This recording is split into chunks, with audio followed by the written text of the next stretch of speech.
Nandito na ako sa sa Chaong Quezon. Ayan, ayan,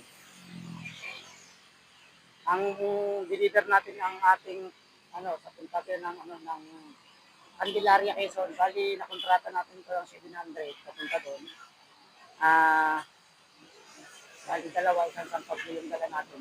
Bali yung nakatok ng San Pablo, ito na lang isa, Candelaria Quezon. Medyo inuulan na tayo dito mga tropa, kaya kailangan natin magmadali na. Kaya baka tayo abutin pa ng malakas na ulan.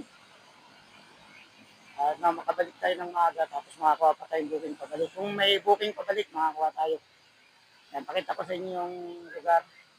Ayan yung arko ng Chaong.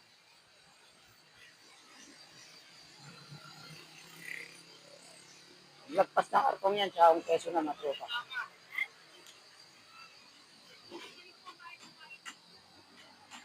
Yan, naulan na. Yan, ito mo, naulan na. Bumalaga tayo mga tropa. Tayo magtigil muna dito. Si ate, nagtitinta si ate ng prutas. Sa mga gustong bumili ng prutas dito sa ate.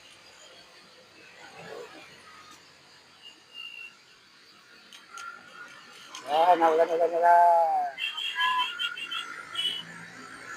Pagkakaputi na pa tayo. At ayun nga mga tropa, dahil sa umuulan wala na tayo pang nagawa dyan kung hindi magkaputi na lamang para tuloy-tuloy yung ating lakad. At bago nga pala natin yan na-drop off, grabe naman talaga mga katropa. Inaabot tayo ng pagka-lakas-lakas na ulan at may kasama pang kaunting pagbaha. At ang isa pa rin mga nakakatakot mga katropa, ang dala ko laptop. Kaya ang ginawa ko na lang dyan mga katropa ay binalot ko na lang ng kaputi para hindi mabasa. Di bali nang ako na lang ang mabasa basta yung ating deliver ay safe. Ayan lang muna mga katropa.